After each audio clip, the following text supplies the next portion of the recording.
ताजा अपडेट्स के साथ स्वागत है आप सभी का एसएससीएन न्यूज के इस बुलेटिन में। आइए सबसे पहले नजर डालते हैं आज की सुर्खियों पर। एमजीएम मेडिकल कॉलेज द्वारा अपने 60 वर्ष पूरा होने पर डायमंड जुबली का किया गया आयोजन। देश विदेश के डॉक्टर भी हुए शामिल। संविधान दिवस के मौके पर अपनी 3 सूत्री मांगों को लेकर पीपल्स पार्टी ऑफ इंडिया ने किया उपायुक्त कार्यालय के समक्ष प्रदर्शन, सौंपा मांग पत्र। 37वां पुस्तक मेला का उपायुक्त ने किया उद्घाटन, तमाम प्रकार की पुस्तकें उपलब्ध। एमजीएम मेडिकल कॉलेज ने अपने कॉलेज के 60 वर्ष पूरा होने पर डायमंड जुबली का आयोजन जमशेदपुर में किया है, जो 24 से 26 नवंबर तक चलेगा। 1961 से लगातार देश और विदेशों को एक से एक डॉक्टर देने वाला मेडिकल कॉलेज एमजीएम इस बार एलुमनी मीट मना रहा है। इस कार्यक्रम में मुख्य अतिथि के रूप में झारखंड के स्वास्थ्य मंत्री बन्ना गुप्ता उपस्थित रहे। पूरी दुनिया में चिकित्सा के क्षेत्र में काम कर रहे लगभग अब तक 7000 डॉक्टर एमजीएम से पास कर सेवा दे रहे हैं, जहां लगभग 1000 डॉक्टर विदेशों में सेवा दे रहे हैं, जो आज इस डॉक्टरों के महाकुंभ में शामिल हुए। मौज मस्ती के साथ नाच गाना करते हुए अपने पुराने साथी जो कभी उनके साथ पढ़ाई किया करते थे, उनसे मिल बहुत प्रफुल्लित हुए। वहीं इस कार्यक्रम को अंजाम तक पहुंचाने वाले के सिंह ने कहा, यह खास मौका है जब इस तरह का आयोजन हुआ और हमारे पुराने साथी 7 समुंदर पार से यहां पहुंचे हैं। वहीं कार्यक्रम में चीफ गेस्ट के रूप में पहुंचे सूबे के स्वास्थ्य मंत्री बन्ना गुप्ता मंच पर डॉक्टरों के साथ थिरके, जहां बन्ना गुप्ता ने कहा, आभार है कि यहां एमजीएम मेडिकल कॉलेज से पढ़ाई किए विदेशों में सेवा दे रहे डॉक्टर यहां पहुंचे हैं, जिससे यहां की चिकित्सा पद्धति में सुधार होगा। उन्होंने कहा, डॉक्टरों पर भार ज्यादा होता है, डॉक्टर धरती के भगवान हैं, तो उनको थोड़ी शांति बना सेवा देने की जरूरत है, आंदोलन उनका काम नहीं। और बहुत आभार और धन्यवाद देता हूं कि इन्होंने इस चिकित्सकों के महाकुंभ का आयोजन किया है। जो संस्था 1961 से आज तक निर्विरोध एक दूसरे के समन्वय स्थापित करके चल रही है और एक दूसरे के साथ काफ़ी प्रेम के संबंध स्थापित की हुई है, और वो आज आयोजकों के प्रति हम आभार व्यक्त करते हैं कि जब कोई मित्र 20 साल 30 साल बाद मिलता है तो मिलने में जो एक्साइटमेंट होता है, जो उत्तेजनाएं होती हैं, जो खुशी होती है, वो खुशी का अनुभव वही कर सकता है जो इस तरह के आयोजनों का पार्टिसिपेशन करे। मैं बहुत बहुत इनको आभार और धन्यवाद देता हूं और उम्मीद करता हूं कि इसी तरीके से चिकित्सकों का मिलना भी होगा तो चिकित्सक एक दूसरे की कम से कम पद्धतियों को भी समझेंगे, सीखेंगे, और जहां महाकुंभ होगा तो वहां तो निश्चित तौर पर सारे चिकित्सक, देश विदेश के सारे चिकित्सक जब एक परिवार बनकर आपस में बातचीत करेंगे तो निश्चित तौर पर नई विधा, नई चीज़ों का भी समायोजन होगा, और जो पुराने चिकित्सक हैं और जो नए चिकित्सक हैं, पुराने चिकित्सकों के गहरे अनुभव, उनके काम करने के वर्षों की पद्धति का लाभ जो है, जैसे हम लोग कभी कभी हमारे रिम्स में हम लोग उनके अनुभव के लिए भी अलग से समय देते हैं, तो उनके जो अनुभव हैं, बहुत सारे ऐसे चिकित्सक होते हैं जो मरीज के तकलीफ़ को समझ जाते हैं बहुत गहराई से, और वो समझकर बहुत छोटी सी दवाई से ठीक कर देते हैं। कभी कभी यदि मर्ज समझ में नहीं आता है तो दवाइयाँ बहुत लंबी चलती हैं। तो जो पुराने चिकित्सक होते हैं उनके एक्सपीरियंस बड़े काम आते हैं। तो नए और पुराने चिकित्सकों का जो समायोजन हुआ है, ये आपस के एक बड़े अच्छे चीज़, इससे आउटपुट अच्छे निकलेंगे, और एक बहुत ही पारिवारिक माहौल है, रोचक माहौल है, एक्साइटमेंट का माहौल है, एक दूसरे के साथ मिल रहे हैं, नाच भी रहे हैं, थिरक भी रहे हैं, अपने गहरे अनुभवों को साझा भी कर रहे हैं। मैं इसके लिए इनको बहुत बधाई और बहुत आभार व्यक्त करता हूं। पीपल्स पार्टी ऑफ इंडिया ने संविधान दिवस के मौके पर शनिवार को अपनी 30 सूत्री मांगों को लेकर उपायुक्त कार्यालय पर प्रदर्शन किया। इसके साथ ही राष्ट्रपति के नाम एक मांग पत्र उपायुक्त को सौंपा। इस मांग पत्र के माध्यम से शिक्षा, स्वास्थ्य, चिकित्सा से संबंधित खामियों को दूर करने की मांग की गई। इस संबंध में पीपीआई के प्रदेश सचिव हरिनाथ कुमार ने बताया कि संगठन का यह मानना है कि आजादी के बाद भारत को एक कल्याणकारी देश होना चाहिए। हर नागरिक को उनका अधिकार मिलना चाहिए, लेकिन आज देश की परिस्थिति उल्टी है। संविधान के विपरीत काम किया जा रहा है। शिक्षा की व्यवस्था ठीक नहीं है। जो सरकारी स्कूल खुले थे उसे या तो बंद कर दिया गया है या मर्ज कर दिया गया है। स्वास्थ्य व्यवस्था का भी निजीकरण हो रहा है, जिस कारण लोगों को इसका लाभ नहीं मिल पा रहा है। कई योजनाएं चल रही है, लेकिन उनका लाभ ग्रामीण जनता तक नहीं पहुंच पा रहा है। EWS आरक्षण को आर्थिक आधार पर लागू किया गया है, जो संविधान के अनुरूप नहीं है। मोदी सरकार जो वादा करके आई थी वह वादा पूरा नहीं कर रही है और उसके विपरीत काम कर रही है। स्वास्थ्य, शिक्षा और रोजगार पर केंद्र सरकार को ध्यान देना चाहिए। लोग राष्ट्रपति को DC के माध्यम से एक ज्ञापन देने जा रहे हैं। ये ज्ञापन पूरा नेशनल स्तर पे, राष्ट्रीय स्तर पे हर जिले में दिया जा रहा है।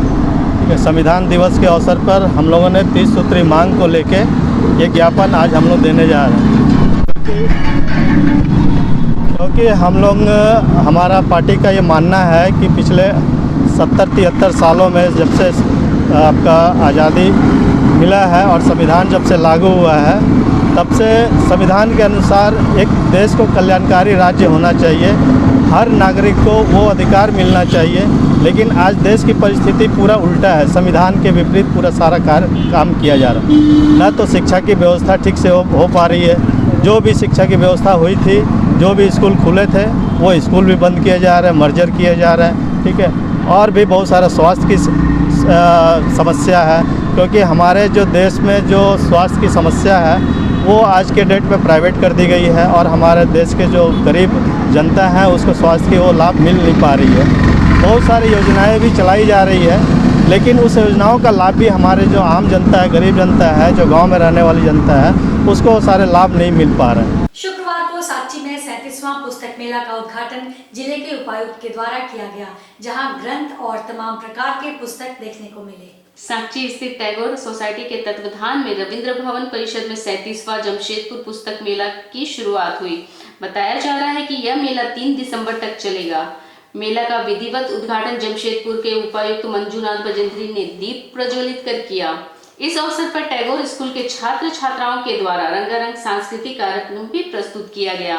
वहीं छात्र छात्राओं, साहित्य प्रेमियों, लेखक, कवियों और पाठकों की भीड़ उमड़ पड़ी। आज आप लोग देख रहे होंगे कि 37वां बुक फेयर जो टैगोर सोसाइटी के द्वारा यहाँ ऑर्गेनाइज किया जा रहा है, और इसमें 67 पब्लिशर्स जो हैं और इससे भी ज़्यादा लोग आना चाहते थे, और वो यहाँ 10 दिन तक यहाँ किताबों का यहाँ पब्लिक इधर डिस्प्ले में रखेंगे।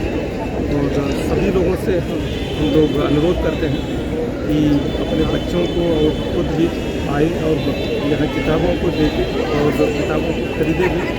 और विशेषकर यहाँ के टैगोर सोसाइटी को पूर्वी सिंहभूम जिला प्रशासन साधुवाद और धन्यवाद देते हैं कि उन्होंने ये एक नोबेल कॉज के लिए वो लोग इतने अच्छे काम कर रहे हैं, और इसके लिए हम लोग उनको धन्यवाद देते हैं। जमशेदपुर में occupational safety and health association of Jharkhand के नेतृत्व में झारखंड लेबर यूनियन ने शनिवार को डीसी कार्यालय के समक्ष प्रदर्शन किया। इसमें डीसी के माध्यम से झारखंड के मुख्यमंत्री हेमंत सोरेन को एक ज्ञापन सौंपा गया है। इस दौरान उनके द्वारा विभिन्न मांगों को शामिल किया गया, जिसमें सिलिकोसिस बोर्ड गठन करना, पेंशन एवं कल्याणकारी योजनाएं लागू करना, मृतक के आश्रितों को मुआवजा देने जैसी कई मांगे शामिल हैं।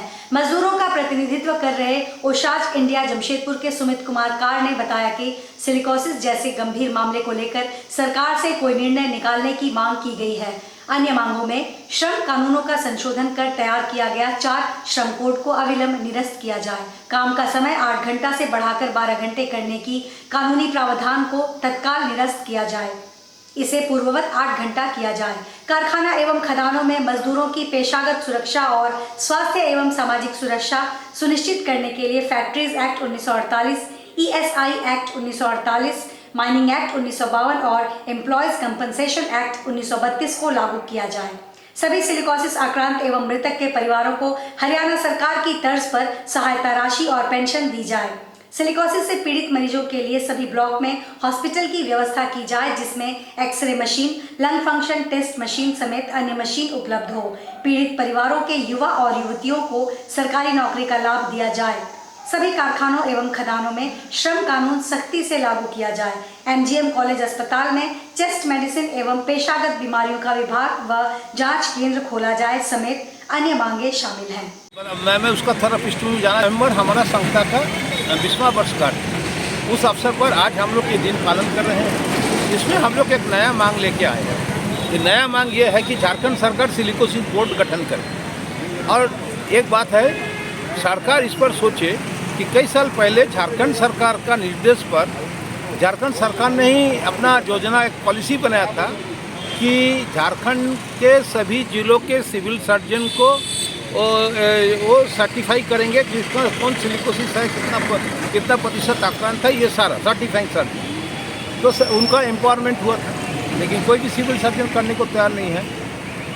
और एक बात, आपका गढ़वा में डॉक्टर लोग सिलिकोसिस लिखता है, लेकिन यहाँ एक मॉडर्न सिटी है जहाँ और अत्याधुनिक जो मशीन है, MRI है, स्कैनर है, HRCT है, अच्छा डिजिटल एक्सरे मशीन है, लेकिन ये सिलिकोसिस का डायग्नोसिस नहीं हो पाता। डॉक्टर सिलिकोसिस नहीं लिखता। और ये मांग है कि झारखंड सरकार ने जो पॉलिसी तय किया है ना, relief and rehabilitation policy silicosis पीड़ितों के लिए, उस पर संशोधन लाए। वो पॉलिसी का नाम रख दिया कारखाना सिलिकोसिस आर्थिक सहायता योजना। ये सारे जो मजदूर पीछे खड़े हैं, ये मजदूर थे वहाँ के, लेकिन किसी के पास कारखाना मजदूर होने का सबूत नहीं है, तो उसको न्याय कहाँ से मिलेगा? हर वर्ष की भांति इस वर्ष भी जमशेदपुर में गायत्री महायज्ञ का आयोजन किया जा रहा है। जेपी ट्रस्ट के द्वारा इसका विशाल आयोजन मानगो जयप्रकाश नगर में किया जाएगा। इसकी तैयारियों को लेकर सार्वजनिक सभा का आयोजन शनिवार को किया गया। सभा में जेपी ट्रस्ट के तमाम सदस्यों के साथ आयोजन समिति के सदस्य एवं तमाम स्थानीय पुरुष व महिलाएं मौजूद रहीं। मुख्य रूप से छोटे बच्चों के भीतर अपने धर्म एवं संस्कृति की जागरूकता बनी रहे, साथ ही जगत का कल्याण हो, इसको लेकर गायत्री महायज्ञ का आयोजन हर वर्ष किया जाता है। आगामी दिनों में इसके आयोजन को लेकर इसकी तैयारी पर सभा में चर्चा की गई। जेपी ट्रस्ट के सचिव अर्जुन शर्मा ने कहा कि इसमें स्कूली छात्रों को भी शामिल किया जाता है ताकि उनके भीतर बौद्धिक ज्ञान की वृद्धि हो सके। आज शंकुशाय जयप्रकाश नगर में गायत्री यज्ञ को लेकर के एक बैठक आहूत की गई। इस बैठक में ग्राम के महिलाएं, पुरुष और बच्चे, साथ में जो मुख्य रूप से अभिभावक रूप से जो गायत्री परिवार में भाग लेते हैं, उनका सहयोग से एक विशेष बैठक आयोजित की गई। इस बैठक में आगामी वर्ष में भव्य गायत्री यज्ञ करने का आयोजन किया जाना है। उस यज्ञ को लेकर करके खास जो इस भाग में अपने मन से भाग लेना चाहते हैं, उनका नाम चिन्हित किया गया, उन्हें पदाधिकारी घोषित की गई और उनके जिम्मे ये दिया गया कि ये कार्य आप करेंगे। इसके लिए एक विशेष बैठक आयोजित की। यह यज्ञ प्रत्येक वर्ष होती है और इस वर्ष भी करने का आयोजन किया गया है। यह यज्ञ जो है खास करके इस क्षेत्र के मानवों का एक अहम भूमिका और एक अहम अपने धर्म के प्रति जागरूक करता है और बच्चों में संस्कार, अभिभावकों में संस्कार, आज के समय में जो विचलित हो रही हैं लोग, उनको अपने पश्चिमी सभ्यता की ओर जाना, लोग ज़्यादा अग्रेसित हो गए हैं। इस यज्ञ के माध्यम से उन्हें हम समझाते हैं, बताते हैं कि हमारे आज की दुनिया में जो हमारे पारंपरिक परंपरा है, उस परंपरा को, धर्म अध्यात्म को अपना करके हम अपने बच्चे को, हम अपने परिवार को एकजुटता और अखंडता बनाए रखें। भरत सिंह वेलफेयर ट्रस्ट के अध्यक्ष श्री भरत सिंह के द्वारा आगामी 25 नवंबर शाम 6 बजे से XLRI ऑडिटोरियम बिष्टुपुर में एक शाम झारखंड पुलिस के नाम कार्यक्रम का आयोजन किया जा रहा है, जिसमें झारखंड पुलिस के जो लोग शहीद हुए हैं उनके परिवारजनों को सम्मानित किया जाएगा। साथ ही झारखंड पुलिस में जो अच्छे कार्य कर रहे हैं उन्हें भी सम्मानित किया जाएगा। इस कार्यक्रम में देश के प्रख्यात गजल सम्राट श्री चंदन दास अपने गजलों से लोगों का मनोरंजन करेंगे। गजल गायकी में श्री चंदन दास ने कई हिट एल्बम दिए हैं और इन्हें कई पुरस्कारों से भी नवाजा गया है। इनके एल्बमों में दीवानगी, गुजारिश, तमन्ना, इश्क, अरमान आदि प्रमुख हैं। इस कार्यक्रम में बॉलीवुड के प्रख्यात हास्य कलाकार सौरभ चक्रवर्ती भी अपनी कला का जादू बिखेरेंगे। यह जानकारी भरत सिंह वेलफेयर ट्रस्ट के अध्यक्ष भरत सिंह ने देते हुए बताया कि इस तरह का कार्यक्रम पिछले कई वर्षों से आयोजित किया जा रहा है, जिसमें बॉलीवुड के कई नामचीन फिल्मी हस्तियों ने अपनी कला से जमशेदपुर के लोगों का मनोरंजन किया है, जिनमें कुमार शानू, टेरेंस लुइस, सरोज खान, राजू खान, पंकज उदास, महिमा चौधरी, विनोद राठौड़, शब्बीर कुमार, मोहम्मद अजीज, अनवर हुसैन एवं देवाशीष दासगुप्ता आदि प्रमुख हैं। श्री भरत सिंह ने बताया कि झारखंड पुलिस का मनोबल बढ़ाने के लिए इस तरह के कार्यक्रम आगे भी आयोजित होते रहेंगे। आज के इस पत्रकार वार्ता में मुख्य रूप से भरत सिंह वेलफेयर ट्रस्ट के अध्यक्ष भरत सिंह, बॉलीवुड के प्रख्यात गजल सम्राट चंदन दास, हास्य कलाकार सौरभ चक्रवर्ती, संस्था के संरक्षक कमल किशोर अग्रवाल, शक्ति सिंह, विकी श्रीवास्तव, मनोज सोनी, एसपी सिंह, संजीव मिश्रा, मोहम्मद सगीर, राजेश सिंह, करण गोराई, आयुष्मान सिंह, युवराज सिंह, सत्यदीप लहरी, अमित शर्मा, राहुल सिंह, डॉक्टर जिया, गोपी सिंह, लखविंदर सिंह, सुजीत कुमार, अमनदीप सिंह आदि उपस्थित थे। देखिए, मेरी बहुत इच्छा थी, पहले मैं देखा करता था टीवी में एक शाम मुंबई पुलिस के नाम जी, और ये मेरे लिए एक प्रेरणा रही। और आदरणीय कमल किशोर अग्रवाल जी और तमाम हमारे चाहने वालों ने भी हम लोग बैठ के ये बातें की और सोच हम लोगों की रही कि नहीं, ऐसा कार्यक्रम झारखंड पुलिस के लिए भी होना चाहिए, क्योंकि हमारा दिन रात सुबह शाम, होली, दशहरा, दीपावली, ईद, बकरीद वही पुलिस की बदौलत है, और हमारी सुरक्षा उसी पुलिस के बदौलत है। हम लोगों ने देखा कि पूरा दुर्गा पूजा, दीपावली, छठ या इतने बड़े बड़े फेस्टिवल सब पार हुए, हम सभी अपने परिवार के साथ में थे, लेकिन वो जो है काम कर रहे थे, उनकी सुरक्षा, हम लोगों की सभी की सुरक्षा वो किस तरह से निभाते हैं, ये सोच को लेकर कि हम कुछ तो कर पाएँ, हमें उन्हें देने के लिए कुछ भी नहीं, एक सम्मान दे पाएँ, कुछ क्षण वो ऐसे महा